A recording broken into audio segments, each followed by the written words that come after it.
Hello, my name is Micah Morgan, and I wanted to make this welcome video for the Computer Science 1013 course at MSU, Texas. So I'm going to share my screen. This is what the D2L looks like. And here in the course documentation, you can find the syllabus and the schedule, kind of deadlines for the assignments we have in class. And then some instructions on how you can open up and use Cengage. And this entire class really runs in Cengage. We won't have traditional lectures. We don't have, there's not like a meeting time or anything. It's asynchronous. You work at your own pace. And there are usually two assignments due each week. Sometimes there's only one, especially if there's an exam, there would only be one assignment that week. And they're due on Thursdays. And my biggest piece of advice that I would have is that it's really easy to forget about an online class that does not meet. So, really, where students tend to struggle, I think, is they just forget about the course. So, go in and set yourself reminders. Put it in your phone, write it on your calendar, do what you can every Thursday. Try and remember, have you done your work for your computer class? Um, the assignments are always due Thursday. When there's no class, then, there's just no assignment. So we don't have anything due over spring break. And then we also don't have anything due in April over that Easter holiday. We have a holiday break. And then there is no final exam in this class. So the week of finals week, we won't have any assignment either. So every Thursday is when we have things due at midnight, standard central time, central standard time zone, the normal time zone for Wichita Falls, Texas, which is where MSU is located. Okay. So you can see the syllabus, you can see the calendar, and you can see the instructions for how to sign on to Cengage. So when you signed up for the class, you already paid for your Cengage account. As part of signing up for this class, you got it through that Follett access thing, and you can choose not to do that. You can choose to cancel it and get the product independently yourself. But it does cost more money to do it that way because the school kind of gets like a deal on subscriptions for students signing up. So it is actually a little bit cheaper for you to keep it the way where it's already integrated into the program. So there you can see the course documents. Here you can access this link to go straight over to Cengage and see all of the assignments in one big thing. That tends to confuse students a little bit because there are a lot of practice assignments in there that you don't really necessarily have to do. And so sometimes students will go in and do a ton of work that really wasn't assigned and really isn't graded. So when you're trying to think, what needs to be done and what doesn't need to be done, you can either follow these deadlines, which are here in D2L. You can follow that calendar, that I had just pulled up to kind of see the names of the assignments, what's due. Or what is probably the easiest thing to do is to just go into D2L and go to the week that we're in because I did go through and organize it all by week. So, for example, week 1, the only assignment is for you to email me just kind of a little introduction to yourself. And I do need to go in and update that deadline because it's due this Thursday. This is the fall's deadline, so I need to update that. So by this Thursday, please send me an email, just kind of introducing yourself a little bit and summarizing 2 little articles. And you don't have to go super detailed into those. This is really just to make sure that you can contact me because the class is online and because we don't meet in person. If you're ever, having questions or you need help on the programs or the assignments or you need to like have an issue with a deadline or something, email is going to be your best way to contact me.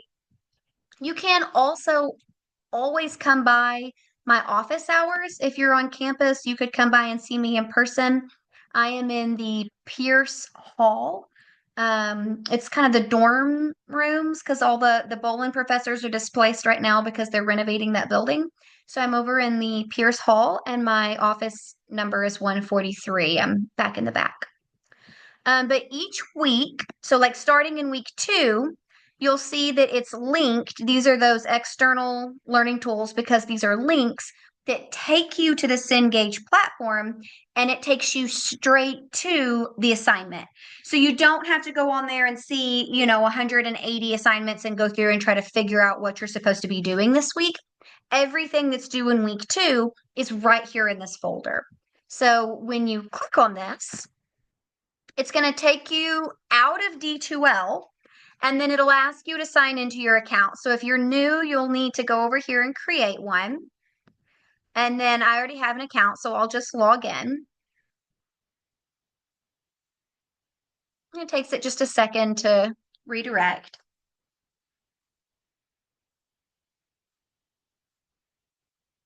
And then you'll see that I've gone straight to that word training, which is that assignment. So just kind of to let you know, like the way the assignments work, this class is covering the 3 main Microsoft Office applications. So Word, Excel, and PowerPoint. And then a little bit about kind of some basic computer terminology, a little bit of architecture, things like that. And so that general technology information is going to be in the Tech for Success exams. We will have 3 Tech for Success exams throughout the semester. And then we have 3 units that end in an exam over Word, Excel, and PowerPoint. So our first one is this Word assignment. And I'll kind of just show you how Cengage works. So there are 100 tasks. The trainings are the only ones that have 100 tasks. So please don't wait until, the last second. You have a whole week to go in and get this done. So don't wait until the last second because there are a lot of tasks and you don't want to run out of time. You can do them in any order that you want. If you click up here, you can kind of see like all of the tasks that it will ask you to go through and do. And then it tells you what are you supposed to do? Create a new blank document.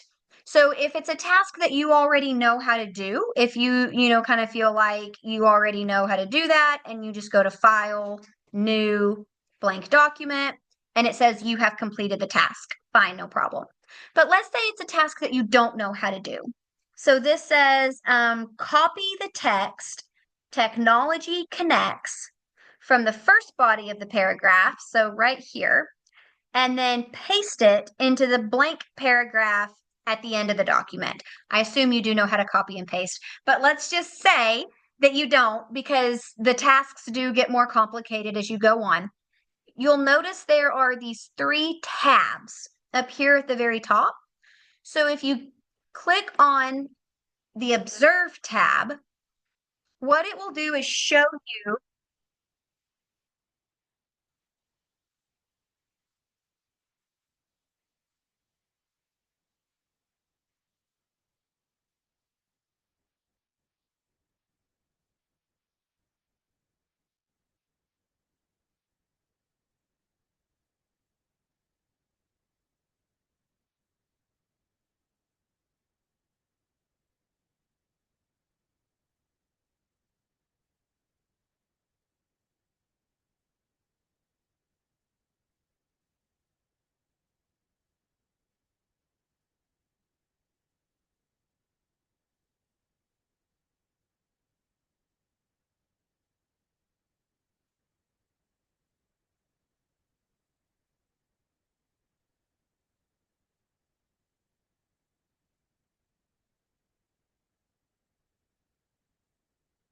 Okay, so it will go through and show you step by step what you're supposed to do. Now, one thing to note is that sometimes there are multiple ways to complete a task. So, for example, we could copy and paste using the button like they just did, using the clipboard. We could copy and paste by right clicking. We could copy and paste using Control C and Control V, right? So sometimes it will specifically tell you in the instructions how it wants you to complete a task. So if, for example, it said to copy and paste this using the clipboard icon, and you tried to do it by right clicking, that would not say that the task was completed. So if it is specific about the way that you have to do something, you do have to complete the task using that tool, even if you know how to do it through a different method.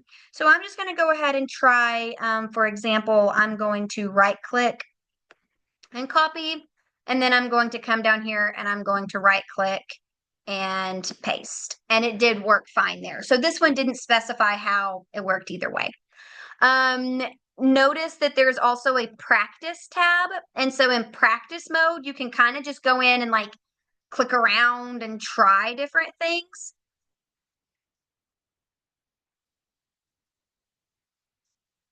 And I'm gonna just get out of that because we already, watched it one time. But in the practice mode, you can practice it a few times before you come over to actually try the task yourself.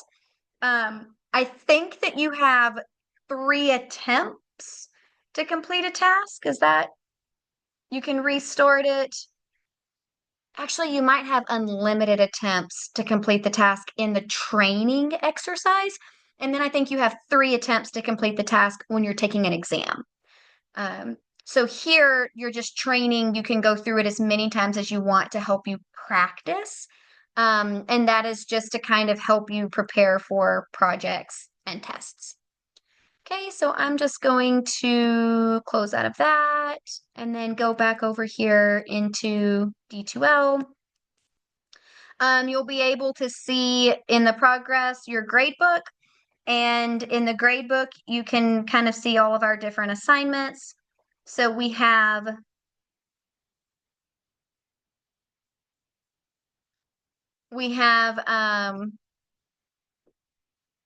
your assignments are mostly going to be your projects and then that email assignment that I discussed earlier. So there are 2 or 3 assignments for each of Word, Excel, and PowerPoint. And then there is one of those little trainings that I just showed you there are 3 of them. So there's one for each of those 3 applications. And then for our exams, we have the 3 Word, Excel, PowerPoint exams, and then we have the 3 Technology for Success exams. So how you prepare for the Word, Excel, and PowerPoint exams is by doing the trainings and the projects. Now, you don't have 100 tasks to do every week. Okay, there are only 3 trainings for the whole semester. So don't go into that first one and get scared off, okay? But you do the trainings and projects to just kind of help you prepare for that. And then when you have a Tech for Success exam, there will be a study guide it's really a topic list. So there's kind of a study guide that just tells you like the things that you need to know. If you're not familiar with what these words are, then you could go in and, I mean, honestly, you could just Google it, to kind of look that up a little bit. But there are also 3 slides. This one has 3, some of them have 4, but there are slides that kind of go through and touch on them a little bit as well. So kind of talks about like what the Internet of Things is, or talks a little bit about different types of AI, or whatever. The Technology for Success exams tend to be pretty familiar material for students that have kind of grown up with technology. So those tend to be a little bit easier. Where students have questions or kind of need help is when it gets into the more advanced tasks for the 3 office applications. That is all that I really wanted to go through. If you have any questions, please reach out and email me, or please, please, please stop into my office. Um, a lot of times it would only take us a couple of minutes to just open up and I can help you with it. We can go through it together. and just try to avoid some of that frustration. The entire course is open right now. So if you, for example, if you know you're going to miss a week, if you're going to a wedding, got a cruise or something, and you know that you're going to miss all of week 5, you could get on right now and you could work ahead and you could have all that done before it comes. Um, so, if you've got some downtime, you could work ahead and that would be fine as well. So if you have any questions about the class, please reach out. Good luck to you all, and I will see you whenever you come in, or I'll hear from you when you send me your email to introduce yourselves. And I'm looking forward to it. Thank you.